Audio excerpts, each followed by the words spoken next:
Hello friends ಈ ದಿನ ನಾನು ಮುದ್ದಾಗಿರುವಂತಹ ಒಂದು arch with slanting arch design ಹೇಗೆ ಹಾಕೋದು ಅಂತ ನಿಮಗೆ ಹೇಳ್ಕೊಡ್ತೀನಿ. ನೋಡಿ, ಇದೇನೆ ಆ ಡಿಸೈನ್. ತುಂಬಾನೇ ಈಸಿ ಹಾಕೋದು. ಅದೇ ಥರ ನಿಮಗೆ ನೋಡೋದಕ್ಕೂ ಅಷ್ಟೇ ತುಂಬ ಕ್ಯೂಟಾಗಿ ಕಾಣಿಸುತ್ತೆ. ನಿಮ್ಮ ಸ್ಯಾಂಪಲ್ ಪೀಸ್ಗೆ ಹಾಕ್ಕೊಳ್ಳಿ. ಇಷ್ಟ ಆದರೆ ನಿಮ್ಮ ಸ್ಯಾರಿಗೂ ಸಹ ಹಾಕ್ಕೊಳ್ಳಿ. ಕಮೆಂಟ್ಸಲ್ಲಿ ತಿಳಿಸಿ ಹೇಗೆ ಬಂದಿದೆ ಅಂತ. ನಾನು ಇದನ್ನು ಯಾವ ರೀತಿ ಹಾಕೋದು ಅಂತ ನಿಮಗೆ ಸುಲಭವಾಗಿ ಹೇಳ್ಕೊಡ್ತೀನಿ, ಕನ್ನಡದಲ್ಲಿ ಹೇಳ್ಕೊಡ್ತೀನಿ. Hello friends, welcome back to ಗೃಹಿಣಿಯ ಕಲಿಕೆ.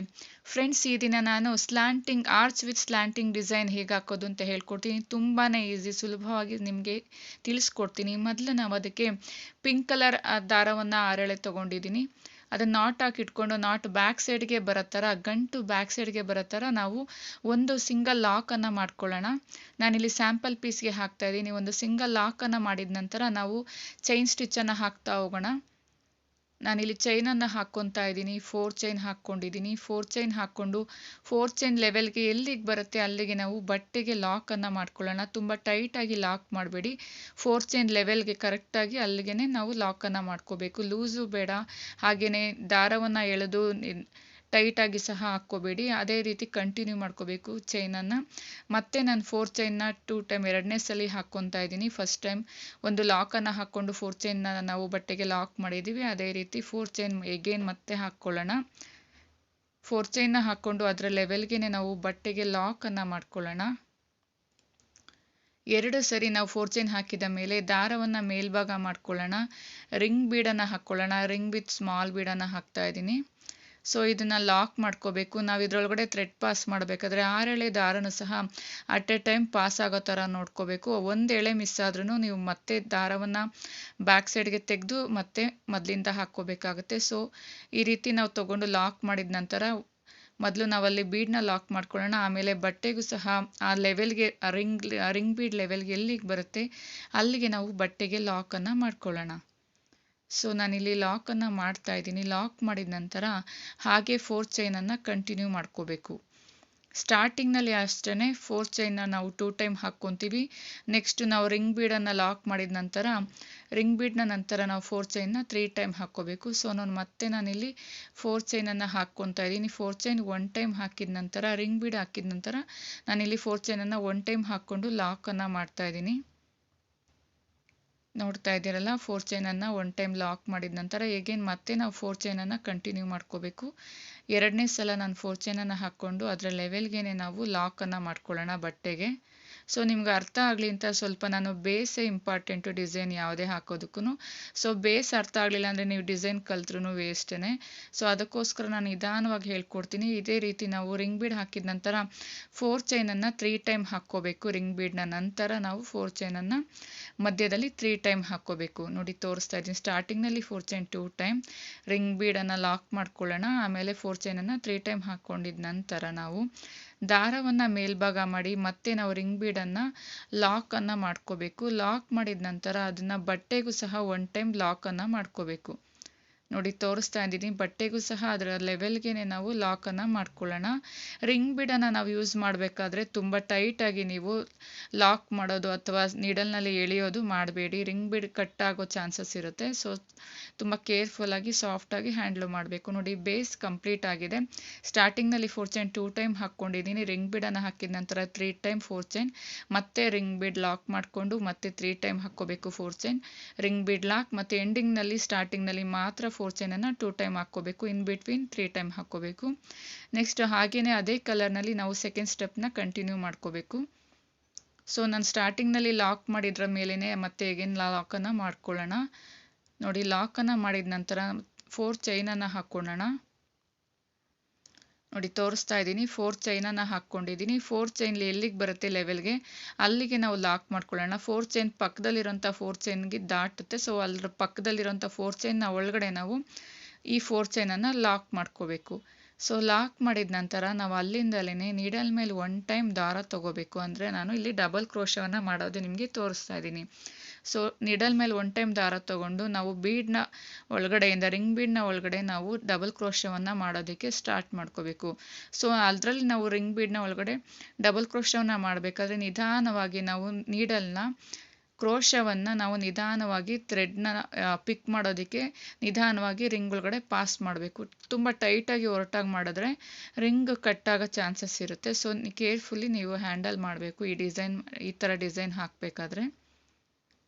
ಸೊ ಇದೇ ರೀತಿ ನಾವು ನಿಧಾನವಾಗಿ ಡಬಲ್ ಕ್ರೋಶವನ್ನು ನೀಡಲ್ ಮೇಲೆ 1 ಟೈಮ್ ದಾರ ತಗೊಂಡು ನಾವು ರಿಂಗ್ ಬೀಡ್ನ ಮೂಲಕ ನೀಡಲ್ನ ಪಾಸ್ ಮಾಡಿ ಥ್ರೆಡ್ನ ಪಿಕ್ ಮಾಡಿ ಎರಡರಲ್ಲಿ ಒಂದು ಥ್ರೆಡ್ನ ಪಾಸ್ ಮಾಡಿ ಲಾಕ್ ಮಾಡ್ಕೋಬೇಕು. ಸೊ ಇದೇ ರೀತಿ ರಿಂಗ್ ಬೀಡ್ನಲ್ಲಿ ನಾವು 14 to 15 ನಾವು ಡಬಲ್ ಕ್ರೋಶವನ್ನು ಮಾಡ್ಕೋಬೇಕು. ಹಾಫ್ ರಿಂಗ್ ನಮಗೆ ರಿಂಗ್ ಲಾಕ್ ಮಾಡಿದಾಗ ಹಾಫ್ ರಿಂಗ್ ಕವರ್ ಆಗೋಷ್ಟು ಮಾತ್ರ ಮಾಡ್ಕೋಬೇಕು, ಫುಲ್ ರಿಂಗ್ ಅಲ್ಲ. ಸೊ ಹಾಫ್ ರಿಂಗ್ ನಮಗೆ ಎಷ್ಟು ಫಿಲ್ ಆಗುತ್ತೆ ಅಷ್ಟು ನಾವು ಡಬಲ್ ಕ್ರೋಶವನ್ನು ಮಾಡ್ತಾ ಹೋಗಬೇಕು. ನನಗಿಲ್ಲಿ 14 to 15 ಆಗಿದೆ. ಸೊ ನಿಮಗೆ ಕೌಂಟ್ ಮಾಡ್ಕೊಳ್ಳಿ, ಒಂದು ರಿಂಗ್ ಎಷ್ಟು ಕವರ್ ಆಗಿರುತ್ತೆ. ನೆಕ್ಸ್ಟ್ ಅದೇ ರೀತಿ ಕಂಟಿನ್ಯೂ ಫುಲ್ ಸ್ಯಾರಿಗೆ ಫುಲ್ ಹಾಕಿರೋಂಥ ರಿಂಗ್ ಬೀಡ್ ಅಷ್ಟೇ ನೀವು ಕ್ರೋಶವನ್ನು ಹಾಕ್ತಾ ಹೋಗಬೇಕು. ಆವಾಗ ಡಿಸೈನ್ ನಿಮಗೆ ಕಂಪ್ಲೀಟಾಗಿ ನೀಟಾಗಿ ಫಿಲ್ ಆಗಿರುತ್ತೆ. ಒಂದೇ ಸಮ ಕಾಣಿಸುತ್ತೆ ಡಿಸೈನ್, ಒಂದು ದೊಡ್ಡದಾಗಿ ಒಂದು ಚಿಕ್ಕದಾಗಿ ಕಾಣಿಸೋದಿಲ್ಲ. ಅಷ್ಟೇ ನೀವು ಡಬಲ್ ಕ್ರೋಶವನ್ನು ಮಾಡಬೇಕಾದ್ರೂ ಅಷ್ಟೇ ಒಂದೇ ಸಮ ನೀವು ಡಬಲ್ ಕ್ರೋಶವನ್ನು ನೀಡಲ್ ಮೂಲಕ ಪಿಕ್ ಮಾಡಬೇಕು. ಸೊ ನೋಡಿ, ಈ ರೀತಿ ನಮಗೆ ಡಬಲ್ ಕ್ರೋಶ ಮಾಡಿ ರಿಂಗ್ ಬೀಡಲ್ ರೆಡಿ ಆಗಿದೆ. ತೋರಿಸ್ತೀನಿ ರೆಡಿ ಆದ ನಂತರ ಯಾವ ರೀತಿ ಕಾಣಿಸುತ್ತೆ ಅಂತ. ಹಾಫ್ ರಿಂಗ್ ನಾವು ಕಂಪ್ಲೀಟಾಗಿ ಫಿಲ್ ಮಾಡಿದ್ದೀವಿ. ಸೊ ಫಿಲ್ ಮಾಡಿದ ನಂತರ ಈ ರೀತಿ ಕಾಣಿಸುತ್ತೆ ಡಬಲ್ ಕ್ರೋಶ. ಸೊ ಅದನ್ನು ಪಕ್ಕದಲ್ಲಿರೋಂಥ 4 ಚೈನ್ನ ಒಳಗಡೆ ಅದು ಎಲ್ಲಿಗೆ ಬರುತ್ತೆ ಅಲ್ಲಿಗೆ ನಾವು ಲಾಕನ್ನು ಮಾಡ್ಕೋಬೇಕು. ಲಾಕ್ ಮಾಡಿದ ನಂತರ ನೋಡಿ ತೋರಿಸ್ತಾ ಇದ್ದೀನಿ. ಲಾಕ್ ಮಾಡಿದ ನಂತರ ನಾವು ಅಲ್ಲಿ 5 ಚೈನನ್ನು ಹಾಕ್ಕೋಬೇಕು. ಅಲ್ಲಿಂದಲೇ 5 ಚೈನ್ ಹಾಕ್ಕೊಳ್ಳಿ. ಅಲ್ಲಿಂದಲೇ ನಾವು 5 ಚೈನನ್ನು ಹಾಕ್ಕೊಂಡಿದ ನಂತರ ಪೀಸನ್ನು ನಾವು ಸ್ಯಾಂಪಲ್ ಪೀಸನ್ನು ಟರ್ನ್ ಮಾಡ್ಕೋಬೇಕು. ಬ್ಯಾಕ್ ಸೈಡ್ಗೆ ಟರ್ನ್ ಮಾಡ್ಕೋಬೇಕು. ಟರ್ನ್ ಮಾಡಿಕೊಂಡು ನೋಡಿ ತೋರಿಸ್ತಾ ಇದ್ದೀನಿ, ಕೌಂಟ್ ಮಾಡ್ಕೋಬೇಕು. ಡಬಲ್ ಕ್ರೋಶ ಹಾಕಿದ್ವಲ್ಲ ಅದ್ರ ಮೇಲೆ ಚೈನ್ ಬಂದಿರುತ್ತೆ. ಚೈನನ್ನು ಕೌಂಟ್ ಮಾಡಿ 6 ಚೈನ್ ಆದ ನಂತರ 5 ಚೈನ್ ಆದ ನಂತರ 6ನೇ ಚೈನ್ಗೆ ನಾವು ಈ 5 ಚೈನನ್ನು ಲಾಕ್ ಮಾಡ್ಕೋಬೇಕು. ಬ್ಯಾಕ್ ಸೈಡ್ನಲ್ಲೇ ಲಾಕ್ ಮಾಡ್ಕೋಬೇಕು. ಅದೇ ಬ್ಯಾಕ್ ಸೈಡಿಂದಲೇ ನಾವು 2 ಚೈನನ್ನು ಹಾಕ್ಕೋಬೇಕು. 5 ಚೈನ್ನ ನಾವು 5 ಚೈನ್ ನಂತರ 6ನೇ ಚೈನ್ಗೆ ಲಾಕ್ ಮಾಡಿದ ನಂತರ ಬ್ಯಾಕ್ ಸೈಡಲ್ಲೇ ನಾವು 2 ಚೈನ್ ಹಾಕ್ಕೊಂಡು ಫ್ರಂಟ್ ಸೈಡ್ಗೆ ಟರ್ನ್ ಮಾಡಿಕೊಂಡು ಅಲ್ಲಿ ನೀಡಲ್ ಮೇಲೆ 1 ಟೈಮ್ ದಾರ ತಗೊಂಡು ಡಬಲ್ ಕ್ರೋಶವನ್ನು 1 ಟೈಮ್ ಡಬಲ್ ಕ್ರೋಶವನ್ನು ಮಾಡ್ಕೋಬೇಕು. ಸೊ 1 ಟೈಮ್ ಡಬಲ್ ಕ್ರೋಶ ಮಾಡಿದ ನಂತರ ಅಲ್ಲಿಂದಲೇ ಮತ್ತೆ 3 ಚೈನ್ ಅದ್ರ ಮೇಲೆ 3 ಚೈನ್ ಹಾಕ್ಕೋಬೇಕು. 3 ಚೈನ್ ಹಾಕ್ಕೊಂಡು ನಾವು ಡಬಲ್ ಕ್ರೋಶ ಮಾಡಿದಾಗ ಮಧ್ಯೆ ಒಂದು ಸ್ಪೇಸ್ ಕ್ರಿಯೇಟ್ ಆಗಿರುತ್ತಲ್ಲ ಅದರ ಒಳಗಡೆ ನಾವು ನೀಡಲ್ನ ಪಾಸ್ ಮಾಡಿ ಥ್ರೆಡ್ನ ಪಿಕ್ ಮಾಡಿದ್ರೆ ಅಲ್ಲಿ ಪಿಕಾಟ್ ಸ್ಟಿಚ್ ರೆಡಿ ಆಗುತ್ತೆ, ಪಿಕಾಟ್ ಡಿಸೈನ್ ರೆಡಿ ಆಗುತ್ತೆ. ಸೊ ಇದು ನಿಮ್ಗೆ ಈಗಾಗಲೇ ತುಂಬ ಒಂದು 4-5 ಡಿಸೈನ್ಗೆ ನಿಮಗೆ ಪಿಕಾಟ್ ಹೇಗೆ ಹಾಕೋದು ಅಂತ ಹೇಳ್ಕೊಟ್ಟಿದ್ದೀನಿ. ಸೊ ಈ 5 ಚೈನ್ನ ಒಳಗಡೆ ನಮಗೆ ಎಷ್ಟು ಡಬಲ್ ಕ್ರೋಶ ಒಂದೊಂದು ಡಬಲ್ ಕ್ರೋಶ ಹಾಕಿ ಒಂದೊಂದು ಪಿಕಾಟ್ನ ಎಷ್ಟು ಮಾಡೋದಕ್ಕೆ ಆಗುತ್ತೆ ಅಷ್ಟು ಕಂಪ್ಲೀಟಾಗಿ ನಾವಿಲ್ಲಿ 5 ಚೈನ್ನ ಒಳಗಡೆ ಫಿಲ್ ಮಾಡ್ತಾ ಹೋಗಬೇಕು. 1 ಟೈಮ್ ಒಂದು ಡಬಲ್ ಕ್ರೋಶವನ್ನು ಮಾಡ್ಕೋಬೇಕು. ನೋಡಿ ತೋರಿಸ್ತೀನಿ. 1 ಟೈಮ್ ಡಬಲ್ ಕ್ರೋಶವನ್ನು ನಾವು ಮಾಡಿಕೊಂಡು ತೋರಿಸ್ತಾ ಇದ್ದೀನಿ ನೋಡಿ. 1 ಟೈಮ್ ನಾವು ಎರಡರಲ್ಲಿ ಒಂದು ಅಂತ ಡಬಲ್ ಕ್ರೋಶವನ್ನು ಮಾಡಿಕೊಂಡು ಅದ್ರ ಮೇಲೆ ನಾವು 3 ಚೈನನ್ನು ಹಾಕ್ಕೋಬೇಕು. 3 ಚೈನ್ನ ಹಾಕ್ಕೊಂಡು ಮಧ್ಯ ಸ್ಪೇಸ್ನಲ್ಲಿ ನೀಡಲ್ ಪಾಸ್ ಮಾಡಿ ಅದರಲ್ಲಿ ನಾವು ನೀಡಲ್ನ ಮೂಲಕ ದಾರವನ್ನು ಪಿಕ್ ಮಾಡಿ ಅಲ್ಲಿ ನಾವು ಲಾಕ್ ಮಾಡಿದ್ರೆ ಪಿಕಾಟ್ ರೆಡಿ ಆಗುತ್ತೆ. ಸೊ ಆ ಪಿಕಾಟ್ನ ಸ್ಟಿಚ್ನ ನಾವಿಲ್ಲಿ ಕಂಪ್ಲೀಟಾಗಿ ಡಿಸೈನ್ನ ನಾವಿಲ್ಲಿ 5 ಚೈನ್ನ ಒಳಗಡೆ ಎಷ್ಟು ಆಗುತ್ತೆ ಅಷ್ಟನ್ನು ನಾವು ಫಿಲ್ ಮಾಡಬೇಕು. ತುಂಬ ಟೈಟಾಗಿ ಮಾಡಬೇಡಿ, ಹಾಗೆಯೇ ತುಂಬ ಕಡಿಮೆ ಮಾಡಿದ್ರೆ ಲೂಸಾಗಿ ಡಿಸೈನ್ ಕಂಪ್ಲೀಟಾಗಿ ಫಿಲ್ ಆಗಿರೋದಿಲ್ಲ. ಸೊ ನೋಡಿಕೊಂಡು ಕಂಪ್ಲೀಟ್ 5 ಚೈನ್ ಹಾಕಿರೋದ್ರೊಳಗಡೆ ಎಷ್ಟು ಪಿಕಾಟ್ ನಾವು ಡಿಸೈನ್ನ ಮಾಡೋದಕ್ಕಾಗುತ್ತೆ ಅಷ್ಟನ್ನು ನಾವು ಫಿಲ್ ಮಾಡಬೇಕು.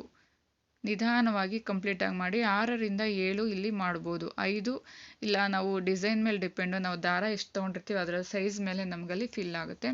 ಸೊ 6ರಿಂದ 7 ನಾವಿಲ್ಲಿ ಪಿಕಾಟನ್ನು ಫಿಲ್ ಮಾಡ್ಕೋಬೋದು. ನೋಡಿ ಪಿಕಾಟ್ ಡಿಸೈನ್ ರೆಡಿ ಆದ ನಂತರ ಅದು ಎಲ್ಲಿಗೆ ಬರುತ್ತೆ ಅಲ್ಲಿಗೆ ಒಳಗಡೆ 4 ಚೈನ್ನ ಒಳಗಡೆ ನಾವು ಲಾಕನ್ನು ಮಾಡ್ಕೊಳ್ಳೋಣ. ಒಂದು ಪಿಕಾಟನ್ನು ಡಿಸೈನ್ ರೆಡಿ ಆದ ನಂತರ ಅಲ್ಲಿ ನಾವು ಒಂದು ಲಾಕನ್ನು ಮಾಡ್ಕೊಳ್ಳೋಣ. ನೋಡಿ ಈ ರೀತಿ ಡಿಸೈನ್ ಕಾಣಿಸ್ತಾ ಇದೆ ನಿಮಗೆ. ಸೊ ಲಾಕ್ ಮಾಡಿದ ನಂತರ ಹಾಗೆಯೇ ನಾವು ಡಿಸೈನ್ನ ಕಂಟಿನ್ಯೂ ಮಾಡ್ಕೋಬೇಕು. ನೆಕ್ಸ್ಟ್ ಹೇಗೆ ಮಾಡೋದು ಅಂತ ನಿಮಗೆ ಹಾಗೆ ಕಂಟಿನ್ಯೂ ಹೇಗೆ ಮಾಡೋದು ಅಂತ ಹೇಳ್ಕೊಡ್ತೀನಿ, ನೋಡ್ತಾ ಇರಿ. ಅಲ್ಲಿಂದಲೇ ನಾವು ಒಂದು 4 ಚೈನನ್ನು ಹಾಕ್ಕೋಬೇಕು. 4 ಚೈನ್ನ ಹಾಕ್ಕೊಂಡು ಪಕ್ಕದಲ್ಲಿರೋಂಥ 4 ಚೈನ್ನ ಒಳಗಡೆ ನಾವು ಲಾಕನ್ನು ಮಾಡ್ಕೋಬೇಕು. 4 ಚೈನ್ನ ಹಾಕ್ಕೊಂಡ್ವಿ. 4 ಚೈನ್ನ ಪಕ್ಕದಲ್ಲಿರೋ 4 ಚೈನ್ನ ಒಳಗಡೆ ಲಾಕ್ ಮಾಡಿ ಅಲ್ಲಿಂದಲೇ ನಾವು ಎಗೇನ್ ಮತ್ತೆ ಸೇಮ್ ಡಿಸೈನ್ನ ಕಂಟಿನ್ಯೂ ಮಾಡ್ಕೋಬೇಕು. ಅಂದರೆ ನಾವು ರಿಂಗ್ ಬೀಡ್ನ ಒಳಗಡೆ ಡಬಲ್ ಕ್ರೋಶವನ್ನು ಮಾಡ್ತಾ ಹೋಗಬೇಕು. ಅಂದರೆ ಕಂಬಗಳನ್ನು ಮಾಡ್ಕೋಬೇಕು. 14ರಿಂದ 15 ಕಂಬಗಳನ್ನಾಗಿ ನಾವಿಲ್ಲಿ ಮಾಡ್ಕೋಬೋದು. ಹಾಫ್ ರಿಂಗ್ ಎಷ್ಟು ಫಿಲ್ ಆಗುತ್ತೆ ಕಂಬ ಅಷ್ಟನ್ನು ನಾವಿಲ್ಲಿ ಡಬಲ್ ಕ್ರೋಶವನ್ನು ಮಾಡ್ತಾ ಹೋಗಬೇಕು. ಅದನ್ನು ಡಬಲ್ ಕ್ರೋಶಾ ಅಂತ ಕರಿತೀವಿ, ಕಂಬ ಅಂತ ಹೇಳ್ತೀವಿ ಒಂದೊಂದು ಡಬಲ್ ಕ್ರೋಶಾಗೂ. ಸೊ ನಿಮಗೆ ಯಾವ ರೀತಿ ನಿಮಗೆ ಅರ್ಥ ಆಗುತ್ತೆ ಆ ರೀತಿ ನಿಮಗೆ ಅರ್ಥ ಮಾಡ್ಕೊಳ್ಳಿ ಅಂತ 2 ರೀತಿನೂ ಸಹ ನಿಮಗೆ ಹೇಳ್ಕೊಡ್ತಾ ಇದ್ದೀನಿ. ಸೊ ಇದರೊಳಗಡೆ ನಮಗೆ ಎಷ್ಟು ಫಿಲ್ ಆಗುತ್ತೆ ಅಷ್ಟು ನೀವು ಫಿಲ್ ಮಾಡ್ಕೊಳ್ಳಿ. ಅಂದಾಜು 14ರಿಂದ 15 ಕಂಬಗಳನ್ನಾಗಿ ನಾವಿಲ್ಲಿ ಫಿಲ್ ಮಾಡ್ಬೋದು. ಸೊ ನಿಧಾನವಾಗಿ ನೀವು ರಿಂಗ್ ಬೀಡ್ನಲ್ಲಿ ನಿಧಾನವಾಗಿ ಡಬಲ್ ಕ್ರೋಶವನ್ನು ಮಾಡ್ಕೊಳ್ಳಿ. ತುಂಬ ಹೊರಟಾಟ ಮಾಡಬೇಡಿ, ಕಟ್ಟಾಗೋ ಚಾನ್ಸಸ್ ಇರುತ್ತೆ. ಸೊ ಕಂಪ್ಲೀಟಾಗಿ ಡಬಲ್ ಕ್ರೋಶ ಆದ ನಂತರ ಪಕ್ಕದಲ್ಲಿರುವಂಥ 4 ಚೈನ್ನ ಒಳಗಡೆ ಲಾಕನ್ನು ಮಾಡ್ಕೊಳ್ಳೋಣ. ಒಂದು ಲಾಕನ್ನು ಮಾಡ್ಕೊಳ್ಳೋಣ. ಅಲ್ಲಿಂದಲೇ 5 ಚೈನನ್ನು ಹಾಕ್ಕೊಳ್ಳೋಣ. ಇದು ಇಂಪಾರ್ಟೆಂಟ್. ಸ್ಲಾಂಟಿಂಗ್ ಆರ್ಚ್ ನಾವು ಆ ಡಿಸೈನ್ ಮೇಲೆ ಹೇಗೆ ಮಾಡ್ತೀವಿ ಅಂತ 5 ಚೈನನ್ನು ಹಾಕ್ಕೊಂಡು ಡಿಸೈನ್ನ ಟರ್ನ್ ಮಾಡ್ಕೊಳ್ಳೋಣ. ಬ್ಯಾಕ್ ಸೈಡ್ಗೆ ಟರ್ನ್ ಮಾಡಿಕೊಂಡು ಅಲ್ಲಿ ನಾವು ಚೈನನ್ನು ಕೌಂಟ್ ಮಾಡ್ಕೋಬೇಕು. ಬ್ಯಾಕ್ ಸೈಡ್ನಲ್ಲಿ 1 2 3 4 5 ಈ ಥರ ಕೌಂಟ್ ಮಾಡಿಕೊಂಡು 5 ಚೈನ್ ಆದ ನಂತರ 6ನೇ ಚೈನ್ಗೆ ನಾವಿಲ್ಲಿ 5 ಚೈನ್ ಹಾಕ್ಕೊಂಡಿದ್ವಲ್ಲ ಅದನ್ನು ಲಾಕ್ ಮಾಡ್ಕೋಬೇಕು. ಲಾಕ್ ಮಾಡ್ಕೊಂಡು ಅದ್ರ ಮೇಲೇ 2 ಚೈನ್ನ ಹಾಕ್ಕೊಂಡು ಫ್ರಂಟ್ ಸೈಡ್ಗೆ ಟರ್ನ್ ಮಾಡ್ಕೋಬೇಕು.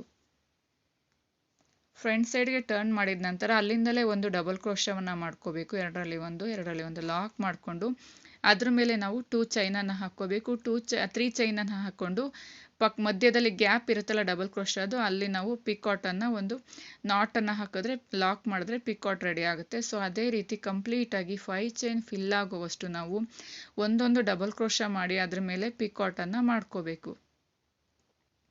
ನೋಡಿ ತೋರಿಸ್ತಾ ಇದ್ದೀನಿ. ಒಂದೊಂದು ಡಬಲ್ ಕ್ರೋಶ ಅದ್ರ ಮೇಲೆ 3 ಚೈನನ್ನು ಹಾಕಿ ನಾವು ಮಧ್ಯೆ ಒಂದು ಲಾಕ್ ಮಾಡಿದ್ರೆ ಅಲ್ಲಿ ಪಿಕಾಟ್ ರೆಡಿ ಆಗುತ್ತೆ. ಸೊ ಕಂಪ್ಲೀಟಾಗಿ 5 ಚೈನ್ನ ಒಳಗಡೆ ನಾವು ಈ ಡಿಸೈನ್ನ ನಮಗೆ ಪಿಕಾಟ್ ಎಷ್ಟು ಆಗುತ್ತೆ ಅಷ್ಟು ನಾವು ಕಂಪ್ಲೀಟಾಗಿ ಮಾಡ್ಕೋಬೇಕು. ನೋಡ್ತಾ ಇದ್ದೀರಲ್ಲ, ಡಿಸೈನ್ನ ತೋರಿಸ್ತಾ ಇದ್ದೀನಿ. ಸ್ವಲ್ಪ ಸ್ಪೀಡಾಗಿ ಹೇಳ್ಕೊಡ್ತಾ ಇದ್ದೀನಿ ಅಷ್ಟೇ. ಹೇಳಿದ್ದನ್ನೇ ಮತ್ತೆ ಮತ್ತೆ ಹೇಳಿದ್ರೆ ನಿಮಗೂ ಕೇಳೋದಕ್ಕೆ ಬೋರ್ ಆಗುತ್ತೆ ಡಿಸೈನ್ನ. ಸೊ ಅದೇ ರೀತಿ ಇದು ಕಂಪ್ಲೀಟ್ 5 ಚೈನ್ನ ಒಳಗಡೆ ಪಿಕಾಟ್ ಒಂದು ಡಬಲ್ ಕ್ರೋಶನ ಮಾಡ್ಕೊಂಡು ಪಿಕಾಟ್ ರೆಡಿ ಮಾಡ್ಕೋಬೇಕು. ಅದಾದ ನಂತರ ಅದು ಎಲ್ಲಿಗೆ ಬರುತ್ತೆ ಆ ಲೆವೆಲ್ಗೆ ನಾವು ಪಕ್ಕದಲ್ಲಿರುವಂಥ 4 ಚೈನ್ನ ಒಳಗಡೆ ಎಲ್ಲಿಗೆ ಬರುತ್ತೆ ಅಲ್ಲಿಗೆ ಲಾಕನ್ನು ಮಾಡ್ಕೋಬೇಕು. ಲಾಕ್ ಮಾಡಿದ ನಂತರ ಹಾಗೆ ಡಿಸೈನ್ನ ಹೀಗೇ ಕಂಟಿನ್ಯೂ ಮಾಡ್ಕೋಬೇಕು. 4 ಚೈನ್ನ ಹಾಕ್ಕೊಂಡು ಪಕ್ಕದಲ್ಲಿ ಲಾಕ್ ಮಾಡ್ಕೋಬೇಕು. ಲಾಕ್ ಮಾಡಿ ಅಲ್ಲಿಂದಲೇ ನಾವು ರಿಂಗ್ ಬೀಡ್ನ ಒಳಗಡೆ ಡಬಲ್ ಕ್ರೋಶವನ್ನು ಮಾಡ್ತಾ ಹೋಗಬೇಕು. ಸೊ ಇದೇ ರೀತಿ ನಾವು ಡಿಸೈನ್ನ ಕಂಪ್ಲೀಟಾಗಿ ಮಾಡ್ಕೋಬೇಕು. ರಿಂಗ್ ಬೀಡ್ನ ಒಳಗಡೆ ಡಬಲ್ ಕ್ರೋಶ ಮಾಡಿಕೊಂಡು ಡಬಲ್ ಕ್ರೋಶಾಗಿ 5 ಚೈನ್ ಹಾಕ್ಕೊಂಡು ಸ್ಲ್ಯಾಂಟಿಂಗ್ ಆರ್ಚನ್ನು ಮಾಡ್ಕೋಬೇಕು. ಸೊ ಇದೇ ರೀತಿ ನಿಮಗೆ ಡಿಸೈನ್ ಕಂಪ್ಲೀಟ್ ಆದಮೇಲೆ ಹೇಗೆ ಕಾಣಿಸುತ್ತೆ ನೋಡಿ. ಈ ರೀತಿ ಡಿಸೈನ್ ಕಂಪ್ಲೀಟ್ ಆಗಿದೆ. ನಾನು ಇಲ್ಲಿ 3 ರಿಂಗ್ನ ಡಿಸೈನ್ ಹೇಗೆ ಹಾಕೋದು ಅಂತ ನಿಮಗೆ ತೋರಿಸ್ಕೊಟ್ಟಿದ್ದೀನಿ. ನಿಮಗೆ ಇಷ್ಟ ಆದರೆ ನಿಮ್ಗೆ ಕಂಪ್ಲೀಟ್ ಸ್ಯಾರಿಗೆ ಹಾಕ್ಕೊಳ್ಳಿ. ಈಗ ಕುಚ್ಚು ಹಾಕಿದ ನಂತರ ಕುಚ್ಚು ಹೇಗೆ ಕಾಣಿಸುತ್ತೆ, ಹಾಕಿದ ನಂತರ ಡಿಸೈನ್ ಹೇಗೆ ಕಾಣಿಸುತ್ತೆ ಅನ್ನೋದೇ ನಿಮಗೆ ತೋರಿಸ್ತೀನಿ. ಪಿಂಕಿಗೆ ನಾನು ಗ್ರೀನ್ ಕುಚ್ಚನ್ನು ಹಾಕ್ಕೊಂಡಿದ್ದೀನಿ. ನೋಡಿ ಈ ರೀತಿ ಡಿಸೈನ್ ರೆಡಿ ಆಗಿದೆ. ತುಂಬಾ ಚೆನ್ನಾಗಿ ಕಾಣಿಸ್ತಿದೆ. ಸ್ಯಾಂಪಲ್ ಪೀಸ್ಗೆ ಎಷ್ಟು ಚೆನ್ನಾಗಿ ಕಾಣಿಸ್ತಿದೆ ಅಂದರೆ ನಿಮ್ಮ ಸ್ಯಾರಿಗೆ ಹಾಕ್ಕೊಂಡು ನೋಡಿ ತುಂಬಾ ಚೆನ್ನಾಗಿ ಕಾಣಿಸುತ್ತೆ ಅಂತಲೇ ಹೇಳ್ಬೋದು. ಸೊ ನಿಮಗೆ ಈ ಡಿಸೈನ್ ಇಷ್ಟ ಆಗಿದೆ ಅಂತ ಅಂದ್ಕೊಳ್ತೀನಿ. ಅರ್ಥ ಆಗಿಲ್ಲ ಅಂದರೆ ಹೇಗೇನು ಮತ್ತೆ ವಿಡಿಯೋನ ಮತ್ತೆ ನೀವು ನೋಡಿ ತುಂಬ ನಿಧಾನವಾಗಿ ಕನ್ನಡದಲ್ಲಿ ನಿಮಗೆ ತಿಳಿಸೋದಕ್ಕೆ ನಾನು ಟ್ರೈ ಮಾಡಿದ್ದೀನಿ. ಸೊ ನಿಮಗೆ ಅರ್ಥ ಆಗಿದೆ ಅಂತ ಅಂದ್ಕೊಂಡಿದ್ದೀನಿ. ಇಷ್ಟ ಆಗಿದ್ರೆ ಒಂದು ಲೈಕನ್ನು ಮಾಡಿ. ಸಬ್ಸ್ಕ್ರೈಬ್ ಆಗಿಲ್ಲ ಅಂದರೆ